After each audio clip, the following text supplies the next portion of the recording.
hi to everyone out there. And I wanted to start off by thanking the organizers of this event for highlighting women and diversity and including a panel on this topic. This is the first time Q2B is having a Women in Quantum Computing panel, and we appreciate the conscious effort by the quantum computing community to include representation of women in our industry. So as Yanni said, my name is Denise Ruffner. I've recently joined IonQ as VP of Business Development, and I also lead a very large Women in Quantum Computing group with over 1,200 members worldwide and counting, hoping to improve. And we have quarterly summits that bring together female academics, students, entrepreneurs, scientists, you name it, investors, government representatives. It's a great event. It's open to everyone, and we welcome you. I also appreciate the quantum community's great support for the momentum which has led to the panel today. So again, a big thank you for this inclusion. And now what I want to do is I'm going to check my notes and I'm going to introduce you to our panelists today who we're quite excited to have. The first panelist I want to introduce is Dr. Patti Lee. Patti is the chief scientist at Honeywell Quantum Solutions and leads the technology roadmap efforts to scale up trapped ion quantum computers at Honeywell.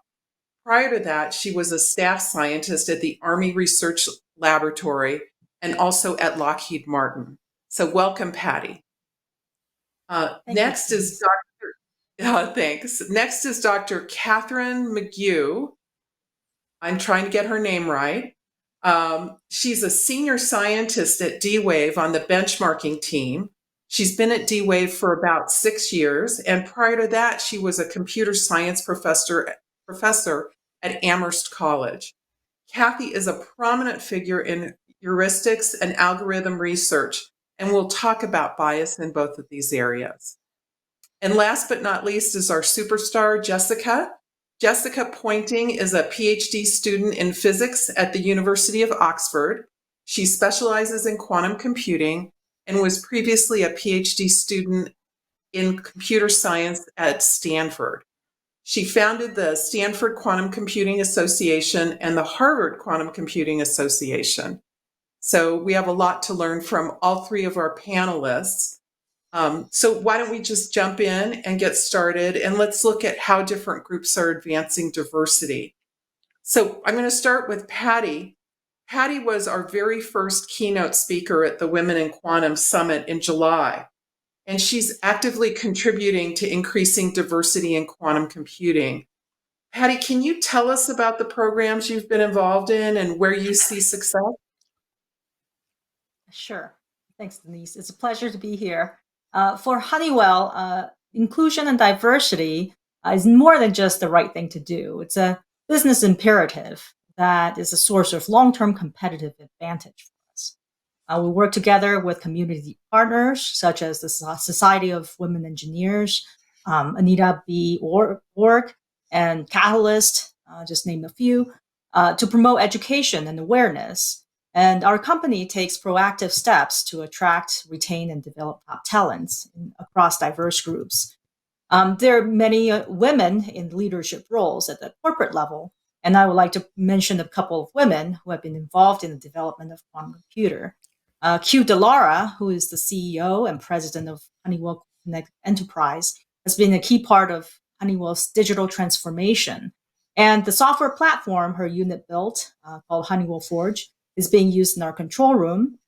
And also Ann Madden, who is the Senior Vice President and General Counsel for Honeywell, also oversees our operation.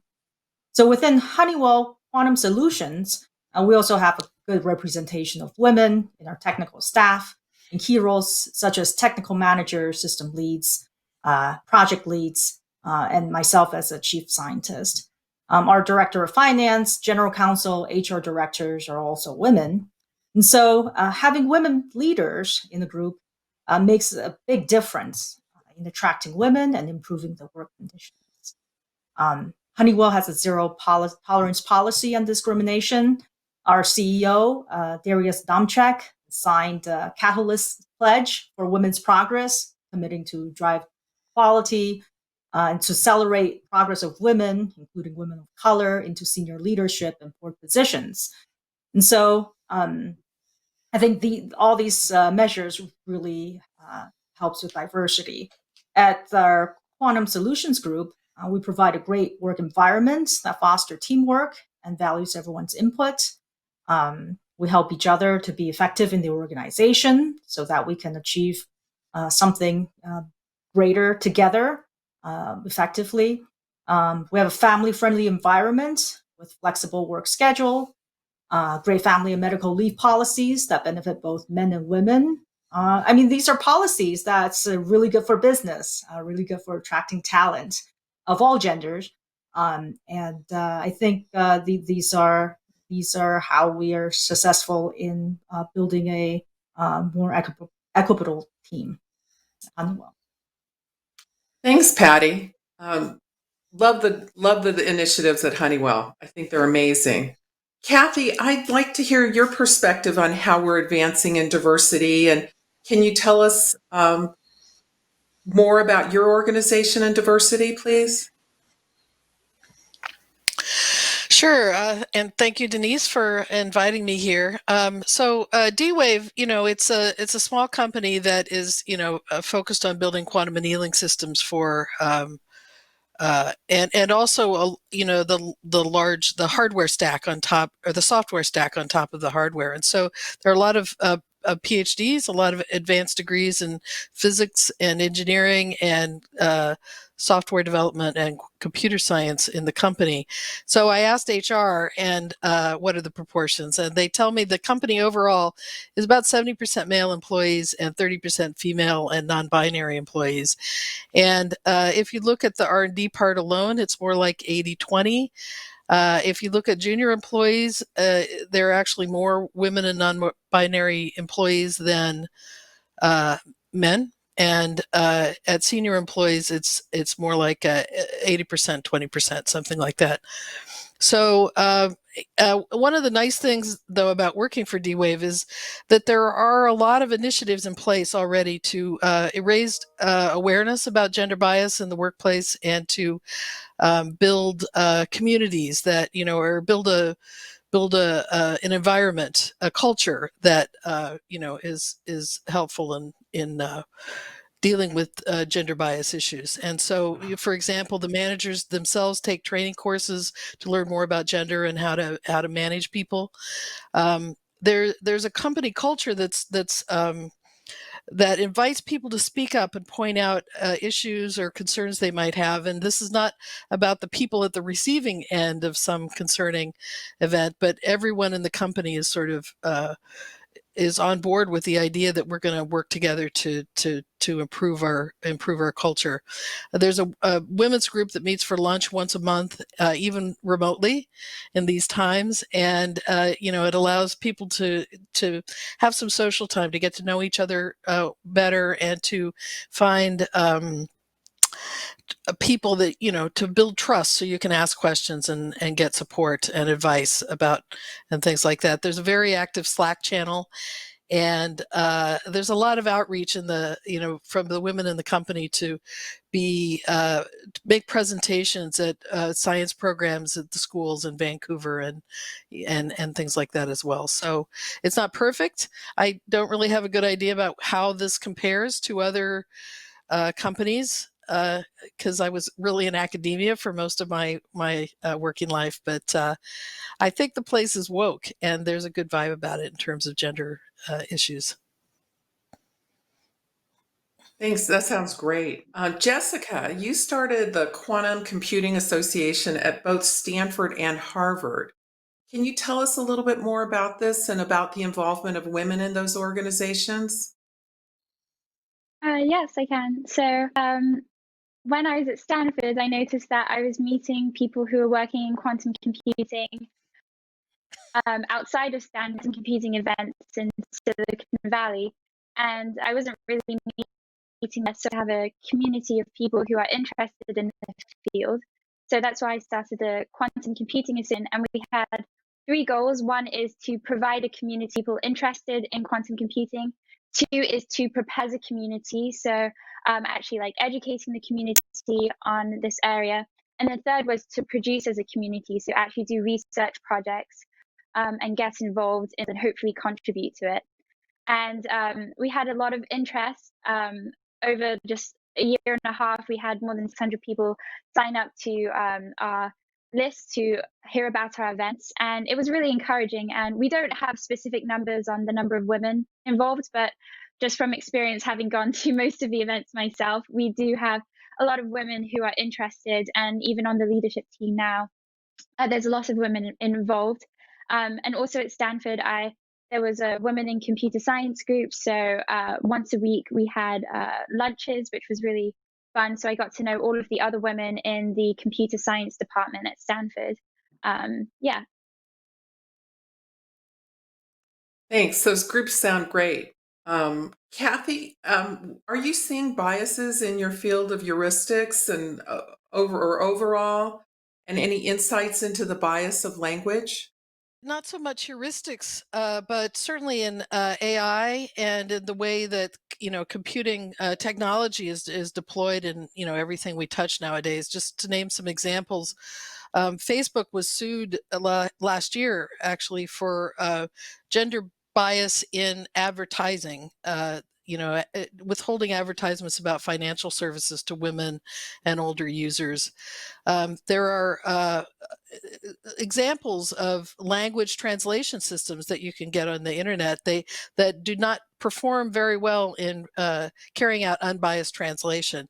And Google Translate has announced a lot of efforts to fix the gender bias issues that have been pointed out.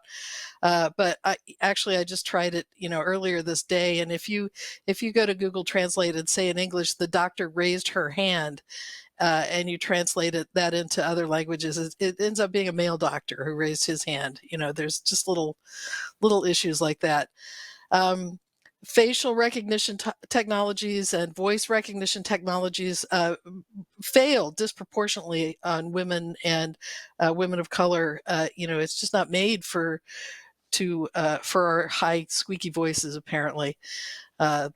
The voice recognition, and so they don't work as well. There's a lot of new predictive AI technologies like ZipRecruiter, Aria, HireVue that are being used to screen job applicants and score resumes and score an applicant in a filmed interview, a videotaped interview, on how well they did. And there's all kinds of complaints about how these AI technologies are really reflecting and reinforcing outdated stereotypes about what makes an ideal job candidate and who's the perfect person for the job. So that's an example where gender bias embedded in the technology can really affect a person's career path and their success in STEM fields. The earlier examples, there's a sense in which they can just be a low level annoying scale if you have to repeat yourself 3 times to get Google voice recognition to work.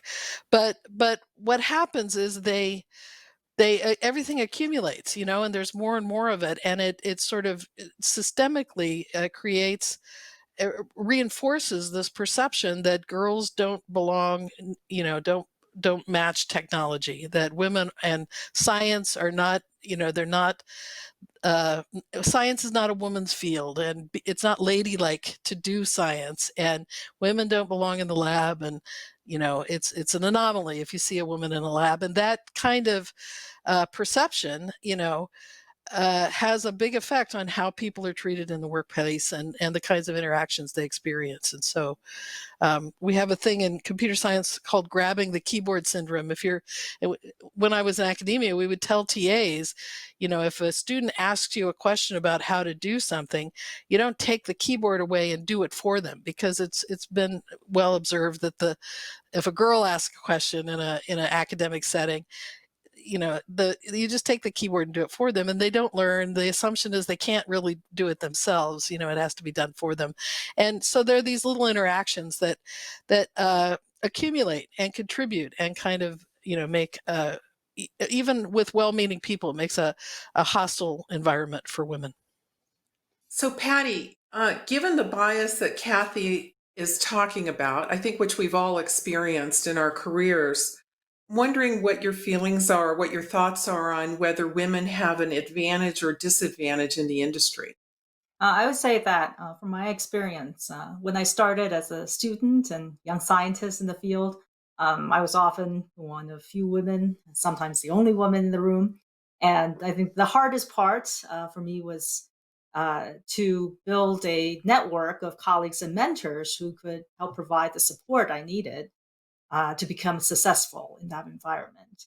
And that's a huge disadvantage compared to many of the male colleagues that just kind of clicks. But I would say that I've been very lucky to have lots of people, men and women, throughout my careers who have championed my cause and helped me in all sorts of ways to get things accomplished. And so I think we all need to pay a little more attention to how we're treating, men and women differently, and and make sure that we have that kind of equity and extend our networks and social support in your professional life to each other.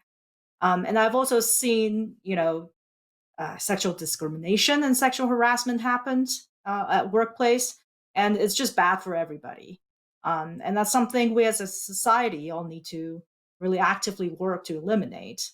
Um, and Another thing I think is that many of the women tend to shoulder more of the caretaker responsibilities at home, and we need more men to step up and help women in their lives, make that a norm in society. I think that younger generation is doing a much better job these days in that regard. And so, some of the more friendlier family friendly work environments, like we have at Honeywell, the men will take off and pick up kids and deal with the sick child and things like that, as much as the women do. And so I think that that's a really hopeful sign. Um, and I think as a woman in my chief scientist role, there are some sort of social advantages that I think it's easier to get people to speak up and tell me what they think, which is really important in building a strong team, a large team, because we want everyone to have a stake in what we do.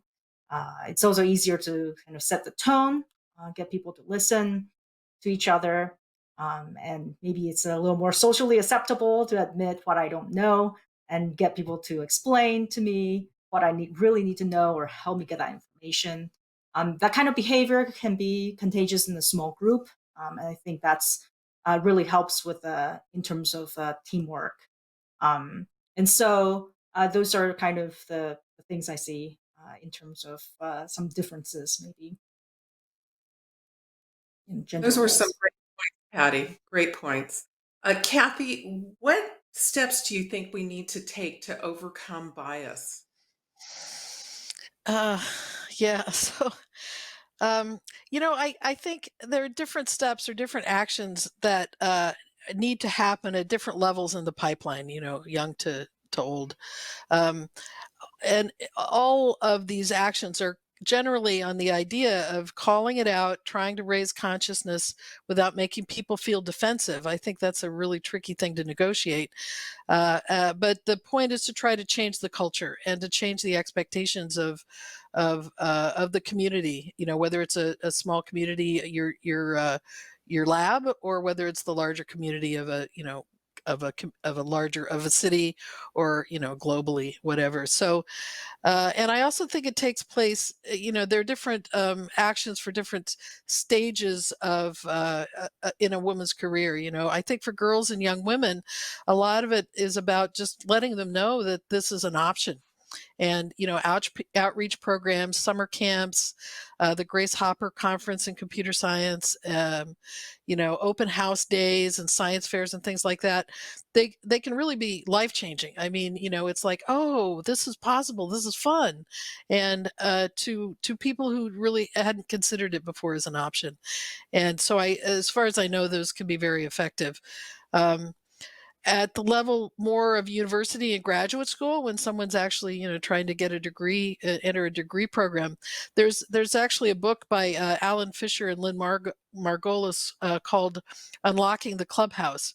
And it describes how Carnegie Mellon University, the computer science program, modified its curriculum, changed the course content, worked out different testing strategies, and talked to high school counselors who were guiding students, high schoolers into these programs, things like that. And the program went from 8% women, 8% participation by women, to nowadays it's like 48% participation by women. And they've been able to sustain that for a decade at least now. And other schools in computer science have applied these same sorts of ideas. Harvey Mudd is a notable example, and they're seeing similar results in really boosting the participation of women at the university level. So there are things that can be done. It's not just hypothetical. And then you get to a company, and I think there's a lot of it really turns out to be about changing the culture. There can be policies in place, but if in your day-to-day your interactions, you're just kind of feeling disappointed or put off or wondering what was that about, things it's those things that kind of happen at beneath the radar of rules and regulations that I think make a lot of difference. And you're not going to see junior people who tend to receive the brunt of the overwhelming majority of the biased behaviors to be on the receiving end. They're not going to go around rebuking people senior to them in the company hierarchy. So what you need to do is create a path where peers can say something to peers about behaviors. That's where you can make a difference in a non-threatening way if you've got someone at your same level talking to you. And then you need a path by which peers can be informed about incidences or things that are happening.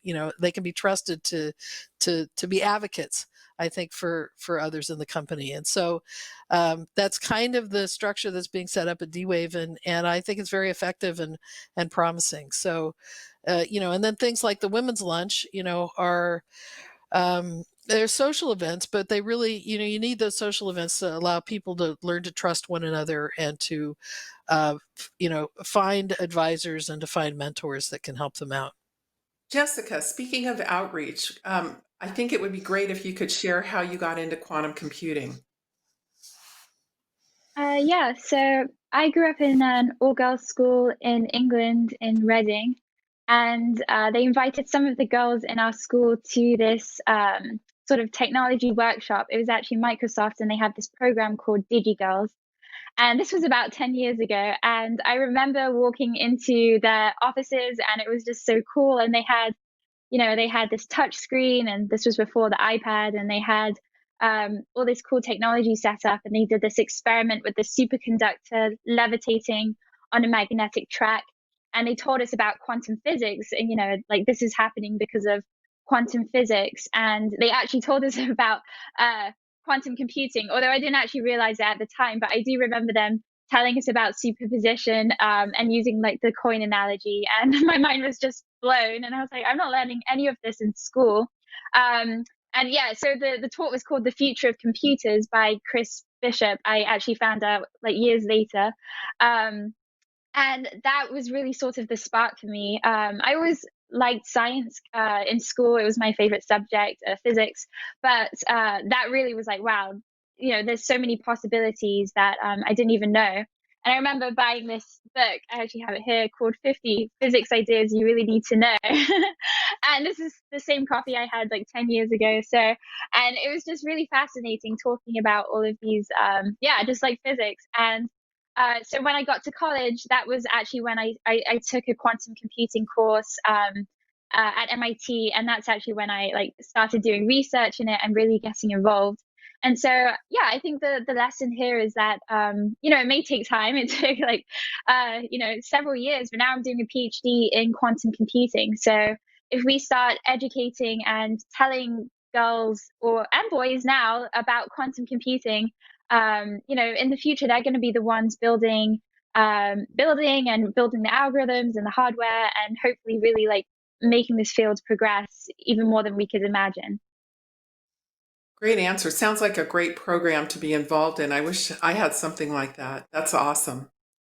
Kind of one final question for everybody.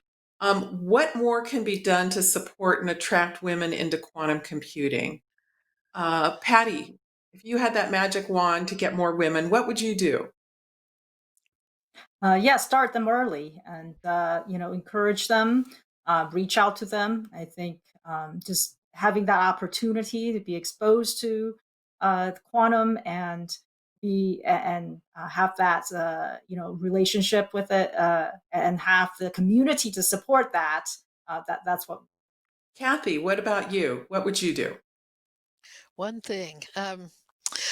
I think this idea of there are always a lot of goals like let's hire more women, let's make sure we have a high proportion, but it's not just about hiring; it's about providing support once they're there. And so, change the culture where you are. I guess would be my uh, one best idea. Great. Jessica. Yeah, I think going back to my story, I recently actually gave a talk. It was part of Oracle had this similar event for like girls, and I told them about quantum computing, and I showed them this video of the superconductor levitating, and I remember seeing them go like, "Oh wow!"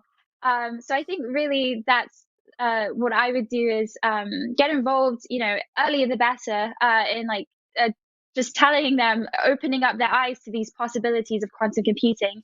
And I also recommend companies to get involved with university clubs. I'm a bit biased since I did start a bunch of university clubs, but we partner, with a bunch of companies, and it really does work. Like I've seen students who, didn't know anything about quantum computing, didn't know about it at all, and now they're like committing their careers to it.